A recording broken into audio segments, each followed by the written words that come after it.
अस्सलाम वालेकुम रहमतुल्लाहि व बरकातुहू। मैं इस वक्त मौजूद हूँ जबल नूर पे और ये बिल्कुल मेरे बाएं तरफ गारे हिरा है। बहुत मशहूर व मारूफ मकाम है, तमाम मुसलमानों को इसके बारे में पता है।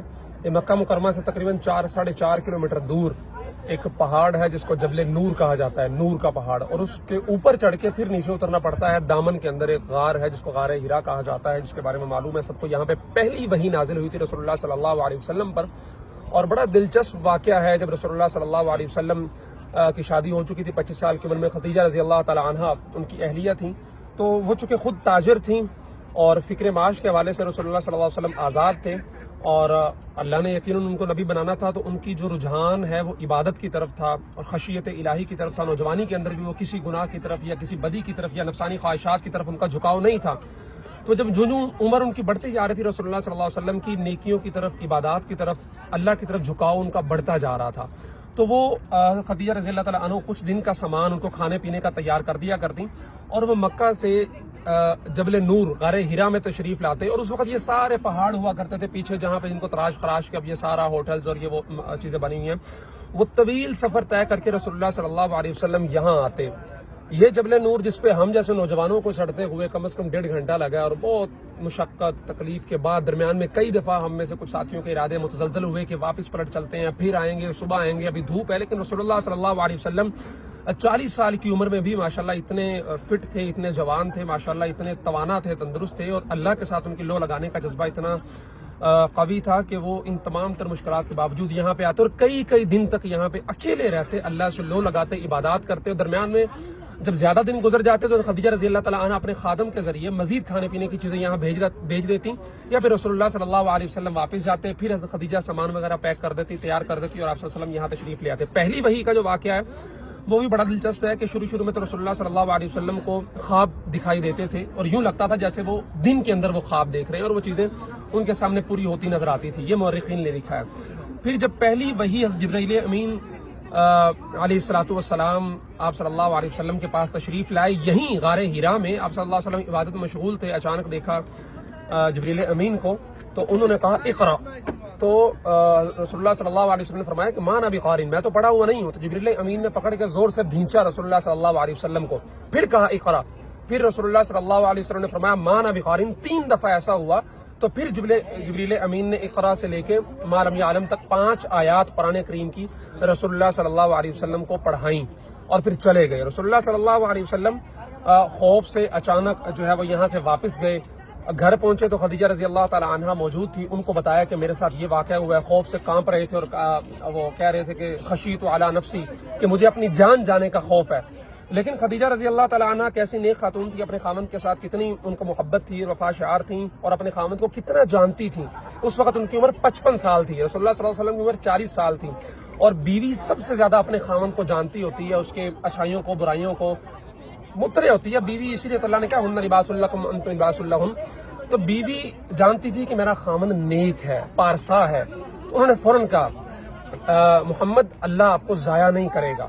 आप तो यतीमों के साथ अच्छा सलूक करते हैं, मरीजों की तीमारदारी करते हैं, रिश्तेदारों के साथ हुस्न सलूक करते हैं और जो कमा नहीं सकते उनके लिए खाने का बंदोबस्त करती हैं। और रसूलुल्लाह सल्लल्लाहु अलैहि वसल्लम ने उस मौके पर वो मशहूर जुमला भी है, ज़म्मिलूनी, मुझे जो है वो चादर उड़ा दो। तो उसके जब ये कैफियत दूर हुई तो वर्का बिन नौफल थे, जो चाचाजाद कज़न थे खदीजा के, रसूलुल्लाह सल्लल्लाहु अलैहि वसल्लम को लेके उनके पास गई। वो चूंकि तौरात इंजील वगैरह के बहुत बड़े आलिम थे ईसाइयों के, तो उनके पास गई। जब उनको बताया कि इस तरह वाक़या हुआ है, कोई शख्स आया था, उसने ये आयात पढ़ाई हैं, रसूलुल्लाह पर ये कैफियत तारी हुई हैं, तो वर्का बिन नौफल ने फिर फौरन कहा कि ये वही फरिश्ता था जो मूसा अलैहिस्सलातु वस्सलाम के पास आया करता था अल्लाह तबारक व तआला का पैगाम लेकर, जो अब तुम्हारे खामन और मेरे भतीजे मोहम्मद रसूलुल्लाह सल्लल्लाहु अलैहि वसल्लम के पास आया है। और मुबारक हो, तुम अल्लाह की तरफ से रसूल हो। और मैं तुम्हें आगाह भी कर दूं कि जल्द तुम्हारी कौम तुम्हें अपने कबीले से निकाल देगी और तुम पर मुश्किलात के पहाड़ तोड़े जाएंगे। तो रसूलुल्लाह सल्लल्लाहु अलैहि वसल्लम ने फरमाया कि ऐसा कैसे मुमकिन होगा, मेरे साथ तो लोग बहुत मोहब्बत करते हैं। तो वर्का बिन नौफल ने कहा कि आज तक ऐसा नहीं हुआ कि किसी नबी ने किसी शख्स ने अल्लाह का नबी होने का ऐलान किया हो और उसकी कौम ने उसके साथ बुराइयां ना की हो, उसको तकलीफें ना दी हो। और साथ वर्का बिन नौफल ने यह भी कहा, तमन्ना जाहिर की कि काश तुम मेरी जवानी के अंदर नबी बनते تو میں تمہاری مدد کرتا، تمہارے ساتھ کھڑا ہوتا.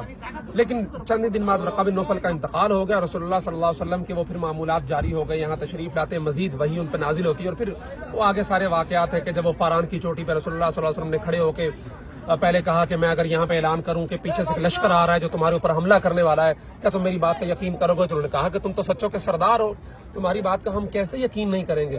تو پھر رسول اللہ صلی اللہ علیہ وسلم نے فرمایا کہ میں تمہیں ایک ایسا کلمہ بتاتا ہوں جو تم پڑھ لو گے. تو وہ سارا واقعہ ہے. تو پھر وہ سارے وہ لوگ جو رسول اللہ صلی اللہ علیہ وسلم کی گواہی دیتے تھے، ایمان کی، صداقت کی، امانت کی، وہ سب لوگ مخالف ہو گئے. اور پھر وہ سارا رسول اللہ صلی اللہ علیہ وسلم کی جان کا دشمن. بہرحال غار ہرا، غار جو جبل نور ہے، یہ ہمیں پیغام دیتا ہے رسول اللہ صلی اللہ علیہ وسلم کی زندگی سے کہ جب اللہ تبارک و تعالیٰ کے ساتھ ہمیں لو لگانی ہو اور جب حق اور سچ کا پیغام ہم تک آ جائے تو پھر ہمیں کسی قسم کی پس و پیش نہیں کرنی چاہیے، بلکہ حق اور سچ پہ ڈٹ جانا چاہیے، خواہ کسی بھی قسم کی کتنی بھی مشکلات کیوں نہ جو ہے وہ ہم پہ ٹوٹ پڑیں. تو یہ مقام اس وقت مکہ مکرمہ میں آنے والے تمام حاجیوں کے لیے، معتمرین کے لیے ایک کہہ لیں کہ دیکھنے کی جگہ ہے. وہ طویل سفر طے کر کے، اور بڑی بڑی عورتیں، اور سب سے زیادہ میں نے دیکھا کہ ترک خواتین. ارسلان بھائی 60-65 سال عمر ہوگی، اس سے بھی زیادہ عمر کی. ہم جیسے نوجوان بیٹھ کے آ رہے ہیں اور بڑی مشقت سے آ رہے ہیں. جب ہم دیکھتے تھے کہ ماشاءاللہ ایسی خواتین اتنی بڑی وہ خوشی کے ساتھ اور چڑھ رہی ہیں، تو پھر ہماری بھی ہمت جو ہے وہ بنتی تھی اور ہم بھی اوپر چڑھتے آتے تھے. کچھ پٹھان خواتین بھی دیکھی جو یہاں پہ باوجود اتنی بڑی ہونے کے تشریف جو ہے وہ لائیں یہاں تک، اوپر تک چڑھی، صرف ایک وجہ سے کہ رسول اللہ صلی اللہ علیہ وسلم کے ساتھ ان کو محبت تھی اور وہ جگہ دیکھنا چاہتی تھی کہ جہاں پہ رسول اللہ صلی اللہ علیہ وسلم تشریف لاتے تھے، بیٹھ کے عبادت کرتے تھے، اور جہاں پہ پہلی جو ہے وہ وحی نازل ہوئی تھی. اللہ تبارک و تعالی ہمیں بھی بار بار یہاں پہ آنے کی توفیق عطا فرمائے، آپ کو بھی یہ سعادت بخشے. الحمدللہ میں یہاں پہ دوسری دفعہ عمرہ کرنے آیا ہوں اور دوسری دفعہ یہاں پہ غار ہرا پہ آیا ہوں. مولانا ارسلان صاحب کتنی دفعہ تشریف لائے ہیں عمرہ کرنے کے لیے؟ پہلے 2 دفعہ، اور ابھی تیسری دفعہ ہے. لیکن غار ہرا پہ پہلی دفعہ تشریف لائے ہیں. مولانا طلحہ عتیق صاحب ہمارے ساتھ ہیں، ہم آپ وہ بھی دکھا دیتے ہیں آپ کو. مولانا طلحہ عتیق صاحب، آپ کتنی دفعہ یہاں پہ آئے ہیں؟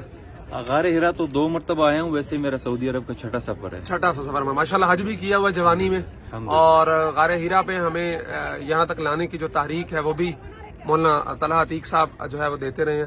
تو ماشاءاللہ یہ خوبصورت منظر ہے جی. یہاں پہ یہ سامنے آپ کو نظر آ رہا ہوگا ایک کلاک ٹاور جو بالکل حرم کے صحن سے متصل ہے.